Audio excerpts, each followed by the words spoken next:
Today on Milanese Math, we're going to learn how to find slope using slope formula.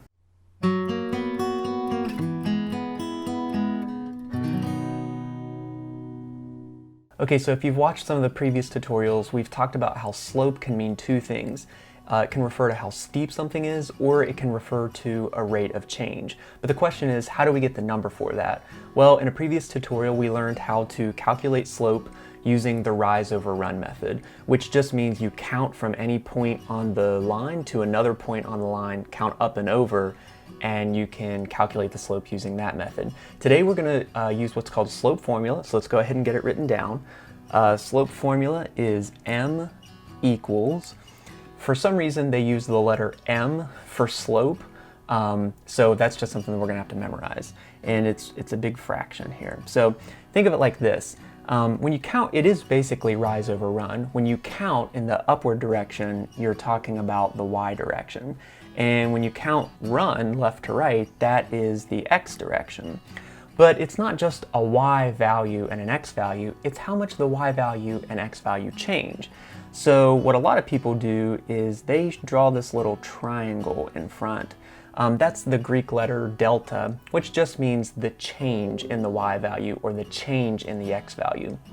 Now, if you're using a worksheet or maybe using a math textbook, oftentimes it's not written that way. So this is probably the way that you would see it written most often. Again, it's a fraction. And the way they show the change in the y values is they say y2 minus y1 divided by x2 minus x1. And I'll show you exactly what that means. Let's look over here at number 1. They want us to calculate the slope between these 2 points. Now you could get graph paper, put them on the graph, and then count rise over run, but we are going to take a mathematical shortcut. You got to understand what the formula means though. The point 3, 6, and 5, 11, those are xy coordinates, right? So let's go ahead and label those just in an ordered pair. The first number is always the x number and the second number is the y number. So this is an x and this is a y.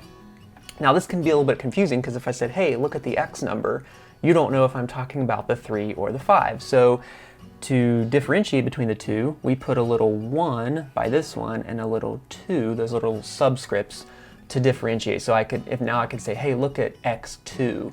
And you know that I'm talking about the number 5. So we can do the same thing with the y's, y1 and y2, and now maybe you can see where the formula comes from.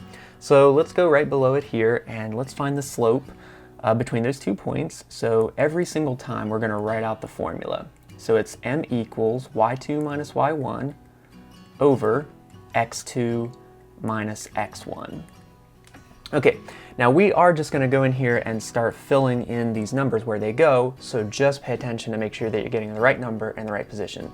So on top, it's the y2 number. So look up here at the top, which one is my y2 number? Well, that's an 11, minus my y1 number, which is 6.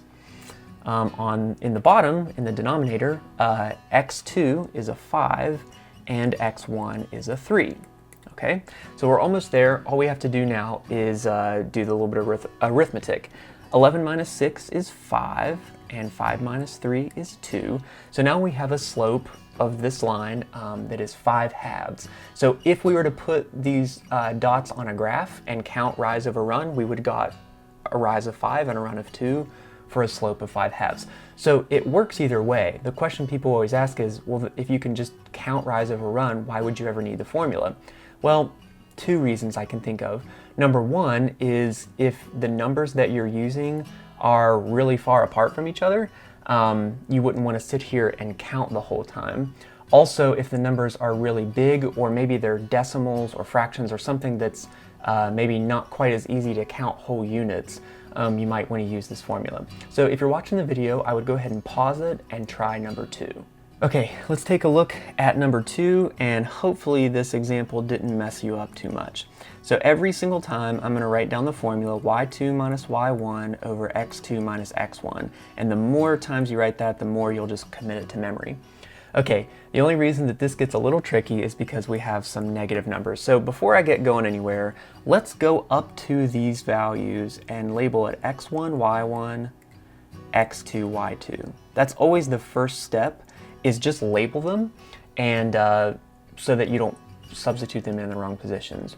Okay, so here we go. Let's substitute these numbers in. My y2 number is -3, and I'm going to subtract my y1 number, which it looks like is a 1.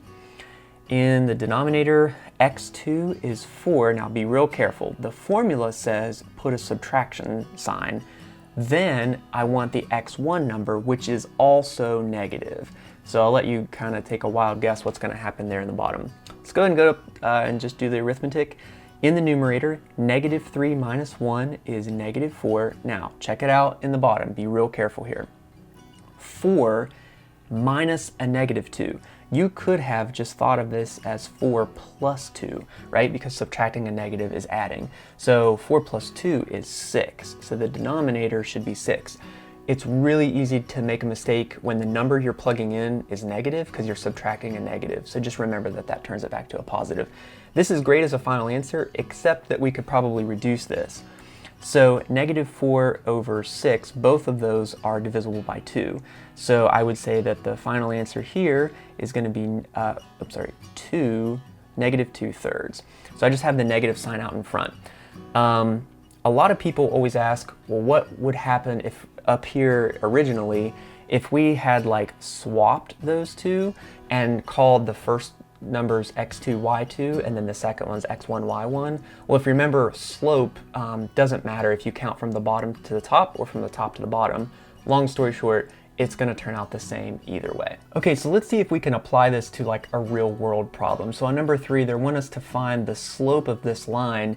And if we look at what the graph is talking about, it's talking about the baby's length in inches over a period of time. I would presume that those are 4 months, 8 months, 12 months, and 16 months. So this baby's getting bigger and we want to know at what rate, okay? So this is a classic example of where the slope of the line is going to describe something in the real world. Not steepness, not how steep something is, but how much something is changing. So we'll get there here in a second. Okay, we can pick any of the points on this line to calculate slope with. So I'm going to maybe pick this first point, and I'm going to just put the ordered pair. So this looks like it's 4, 21. That's the first ordered pair. Now, you can find between that number and any other ordered pair, but I'll just pick one. I'm going to go with this third one here. So it looks like that as an ordered pair would be 12, what is that? 23? 12, 23. Cool. Okay.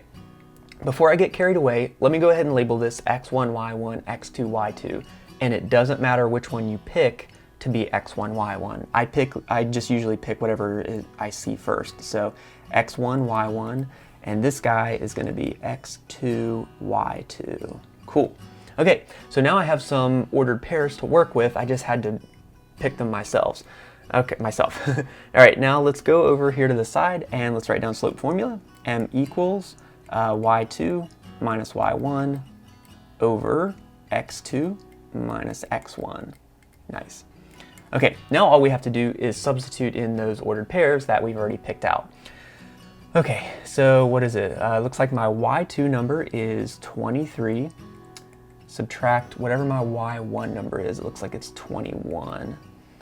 And then on bottom, my x2 number is 12. And my x1 number is 4. Again, some of you might be looking at this and saying, hey, why didn't we, which let me just bump back over here to the graph, why didn't we just do the little rise over run thing? Why didn't we just count up and count over and do slope is rise over run? Why wouldn't that work here? It would work here. It absolutely would work here. In fact, as a mathematician, if I'm looking at this, I probably would just count up and over. So then somebody always asks, well, why do you do all this stuff with the formula? Because this technique, it's easiest to learn it on a simple problem, but you'll want to use this technique, again, if the numbers aren't whole numbers or they're really big and far away from each other. More often than not, you're going to use slope formula. So let's go ahead and finish slope formula and see what we get. 23 minus 21 is 2, and 12 minus 4 is 8, which is all well and good, except that it'll reduce. Both of those numbers are divisible by 2, so it would simplify to 1/4. So the slope of this line is 1/4. Now, hang on a second. It's going to break my heart if you go getting the right answer here that the slope is 1/4 and you don't understand what that means.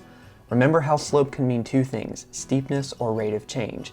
In this scenario, it's not describing how steep something is, it's describing how much something changes. And here's what it tells you. I'm going to rewrite the 1/4 right here, 1/4. Don't forget, the 1, the top number, is telling me how much I change in the y direction. Well, look at the y-axis. What is the y-axis? It's the baby's length in inches. So whatever this is, it's changing at 1 inch, okay? And then the bottom number, 4, what is that describing? Well, look at the x-axis. That's the growth period, so that would be months. So what I would say is, if I wanted to know what does this 1/4 mean, it means that the baby's length changes or increases by 1 inch every 4 months. So oftentimes the slope of the line represents how much something is changing, and that's what we see here in this example. Okay, so let's finish this up with number 4. It looks like number 4 is just an equation, and they want us to find the slope of that line. The problem is we don't have any ordered pairs. We don't even have a graph. All we have is an equation. So what I typically do in this situation or anything like this is I just make an XY table, okay? So that's what I'm gonna do. I'm gonna make a little XY table, and I am gonna make my own ordered pairs that will work for this equation.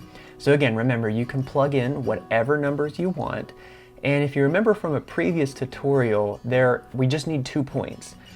Usually, the 2 easiest points to find are the x-intercept and the y-intercept, where that line crosses the x and the y-axis. Why are those usually the easiest? Because you can plug in a 0 for y, and then you can plug in a 0 for x. You could plug in whatever numbers you want, but I'm going to pick zeros because mathematically, those are really easy to work with. Let me show you what I mean. Let's drop down below our table here, and let's find the x-intercept. So negative 2x plus 4y, but instead of y, I'm going to plug in a 0 for y equals 20. And let's solve that and see if we can figure out what the x component is. So 4 times 0 is 0, so I can drop down to negative 2x equals 20. Okay, to get x by itself, let's divide by our coefficient, which is negative 2, and that should give us a final answer. 20 divided by negative 2 is negative 10. So that means we can update that in our table. Boom, there is one of our points. So if we want to think of this as an ordered pair, negative 2 comma 0, that's going to be my x1, y1 for slope formula. Okay, now I'm going to erase this just because I'm out of room, but you can kind of fit it in anywhere. And I'm going to do the same thing, but this time I'm going to find the y-intercept. So that means I'm going to make x be 0. So negative 2 times 0 instead of x plus 4y equals 20. By the way, if you haven't watched the tutorial on how to find x and y intercepts, you're going to think I'm crazy right now. So we've already taught this skill in a previous tutorial, so you might want to go back and recap and watch that one. But the basic idea is if you're looking for x, you make y be 0, and if you're looking for y, you make x be 0. And great mathematical things happen here. Negative 2 times 0 is 0, so I can drop straight down to 4y equals 20. And then to get y by itself, I'll divide by my coefficient, which in this case is 4. And that gives me a final answer. 20 divided by 4 is 5. Nice. Okay, so I'll update that in my table, and now finally we've got the other ordered pair. So let's call that 0, 5, and that is going to be my x2, y2. Okay, so the only thing that so now we've got 2 ordered pairs, x1, y1, x2, y2. The only thing left to do is put it in slope formula, and we'll see what we get. So every single time I'm going to write down slope formula, y equals y2 minus y1, I'm sorry, m equals y2 minus y1 over x2 minus x1. Okay, here we go. Let's just plug in some numbers and see what we get out. y2 is 5 and y1 is 0. That's another thing that's great about x and y intercepts. When you go to plug them in slope formula, you're just doing stuff like subtracting 0, which is really easy to do in your head. x2 is 0 and x1, careful here, check it out. It's subtract and the number is also negative. So it's negative 10. All right, so I am just gonna go over this way. 5 minus 0 is 5, and 0 minus a negative 10 is like adding 10. So it's the same as saying 0 plus 10. So 0 plus 10 is 10. That's great, right? That's my final answer. Nope, we've got to simplify that. 5/10 is the same as 1/2. Okay, what does this represent in the real world? Well, we're not sure. We just have an equation. It could be how steep something is, that it goes up 1 and over 2, or it could be describing how much something changes. But we found the slope using slope formula. So hopefully that shows you a little bit about how to find slope using slope formula.